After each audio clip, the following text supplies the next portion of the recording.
The Black restaurant scene in New Orleans is so diverse, so creative, and so unique. There are people here that represent every corner of Africa, every corner of the Caribbean, and in the South, who are just making amazing food. And I love it. That's what makes me happy. It's just like, no matter who you are, what you do, you eat our food. I mean, it's hard to not like it. It's good.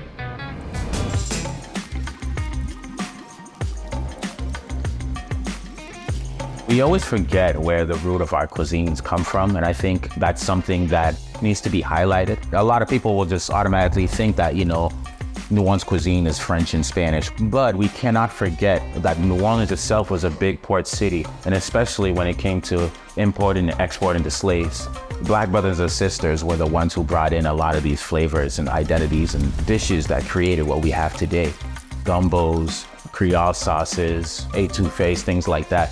Especially when folks couldn't afford too much, they had these dishes that, you know, didn't have too much product in them, but had so much flavor because of the way they cooked them.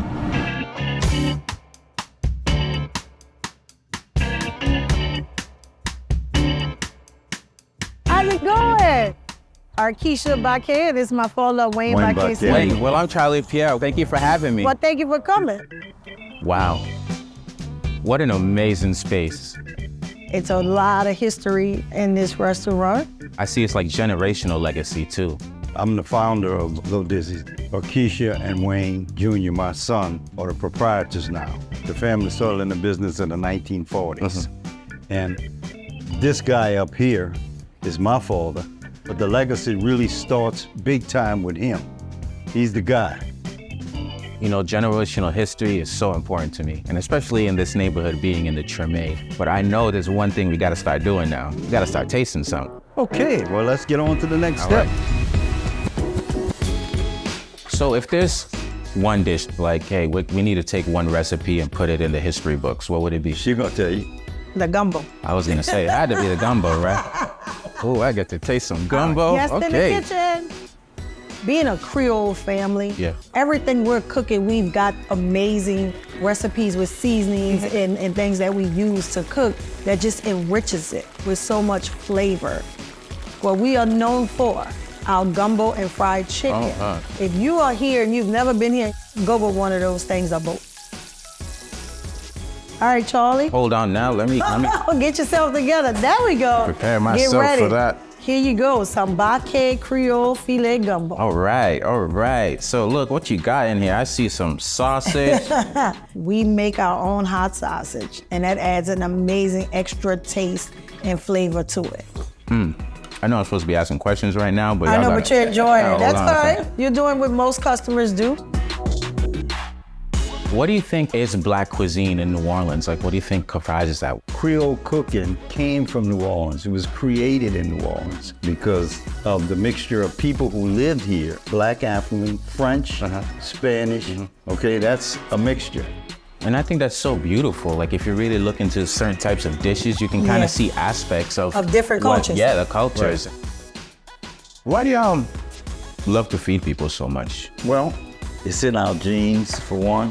Food is such an important thing to New Orleans. Cuisine is, you meet people, you meet friends. The term is break bread. You break bread with friends. That's how we start and family. conversations with things like this. With this, you'll have me talking for hours. This is a long conversation. It's amazing, y'all. Thank you. Thank you. Thank you. When I look across New Orleans, especially now, I see so many chefs. New Orleans cuisine is not just Cajun and Creole, it's everything that comes from. So we should always just be able to expand your palate and understand where all these flavors come from. Uh-oh, look who it is, my man. What's going on, brother? What's up? How you feeling? Man? You excited? We about to cook up storm, man. Man, let's go to Dakar. Come on, man. Welcome to Dakar. Can't believe he's in our kitchen making family meal. Vegetable course coming up. Well, I like how you brushing it. Look, You see me, huh? Improvising. While you use a brush, Look at you're gonna that. put all that flavor on the brush. Yes, chef. He gonna work today. He thought he was got gonna me come here working just to that hang week. out. Nah, bro. See, next time you come to free time, no, you're gonna have to put you to work. First off, thank you for having us here. I mean, this is a beautiful space. It's an honor to have you here. I had this vision for such a long time, and I think oftentimes people think of West Africa, they think of a country that does not have anything to offer. So to me, it's very crucial to have a concept that it could be respected as all these amazing cuisine and cooking food that it is true to me at the end of the day. When I decided that I wanted to open a restaurant, I knew that I wanted to highlight the beauty of my culture, the beauty of where I'm from, infusing all of the technique that I learned throughout the years. And I think the best way for me to do that was in tasting menu. It's a 7-course tasting menu, 1 seating. I'm able to curate recipes and curate dishes that tell the stories. And the beauty of this whole concept is, it is not a restaurant, it's an experience. It's an immersive experience. What are some iconic dishes of Dakar NOLA? One would be the Black Bayou soup called the last meal, which is very emotional for me even talking about it, you know? Why is it called the last meal? My last trip to Dakar, I visited an island called the Great Islands, and that's where the door no return is. Our people, before they put them in the boat, they had to weigh 60 kilos. So what they did was they fattened them up. So they fed them black eyed peas and palm oil. When I heard about the story, it touched me very emotional way, because as a kid growing up, I used to eat some version of that dish. Yeah. So now we come back to New Orleans, even though that was their last meal in the motherland, at Dakar NOLA, it's our first meal, baby. It's our first meal. Yeah, first meal. Beautiful. I hold you near and dear to my heart, what you do. Thank you. I really appreciate the work that you also have been doing, because when I first came to New Orleans, you were the first person I actually saw as Black chef doing their own food in a city like New Orleans and didn't quite care what people feel, and you just doing it with unapologetically. So to see where you are actually at right now, you know, it feels good to see it as well.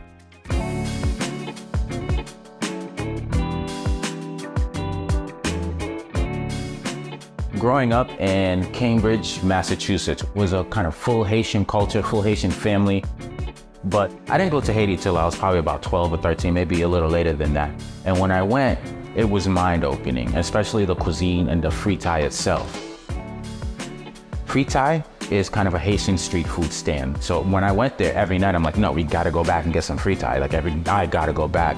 And that's kind of what this restaurant is really modeled about, is understanding where the influences really came from. This was really my vision of what I wanted a Haitian restaurant to be in New Orleans. Haitian cuisine has huge highlights of West African, French, and Spanish cultures. The flavors are rich, they're deep, with a lot of spices and lots of love, and it's something that I'm so happy to represent in New Orleans. New Orleans in Haiti has such a deeply rooted history. During the Haitian Revolution, New Orleans' population doubled because of a mass exodus from Haiti. So with that, of course, will come a high amount of culture, and fritai is always here to bridge that connection, showing everybody what we do and just normalizing our cuisine. So yeah, let's eat more Haitian food in New Orleans.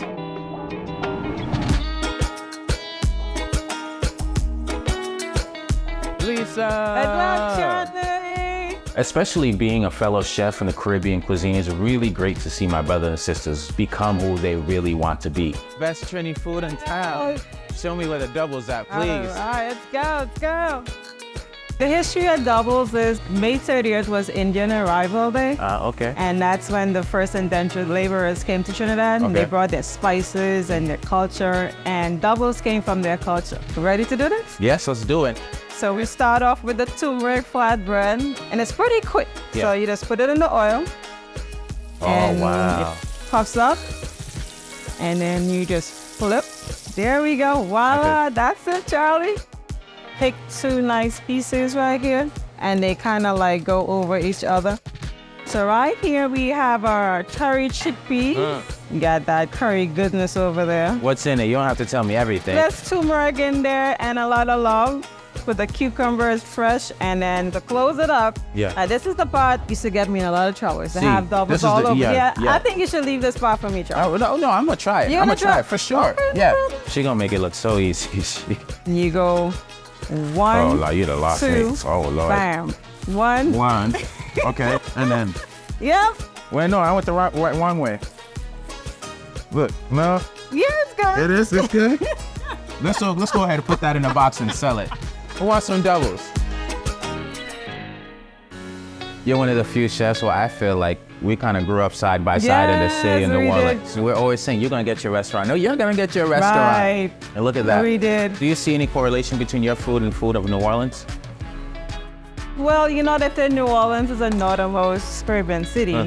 So I think our palates are the same. They can handle the spices. When people come to New Orleans, like there's so much different culture that they can have within the New Orleans culture. It's just a nice big melting pot of, really represent Haitian and Trinidadian. Exactly. Even the Caribbean's broken down. There's either Jamaicans, there's Trinidadians, there's Haitians, and then we got East African, West African, and it's all that community. It's all the culture. That's really beautiful. Oh, it's a pleasure, Charly. Thank you. Pleasure. We'll talk soon, all right? Okay, bye. All right.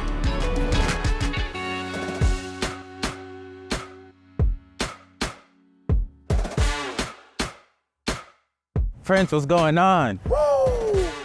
What's up, baby? Good to see you. Please, where we're at. Tell us where we're at. This NOLA! All right. Show me something. Let's go. So what you got cooking for me today, bro? What's on the menu? Dodo Wat, the national dish. That's old school, then we're gonna do some new school. A marinita shrimp, it's a honey glazed shrimp, just to bring together some new components while using some Ethiopian flavors. I love it. And then you already know, we're gonna saute that bad boy. My thing is, with whatever you do, you gotta make it sexy. Yeah.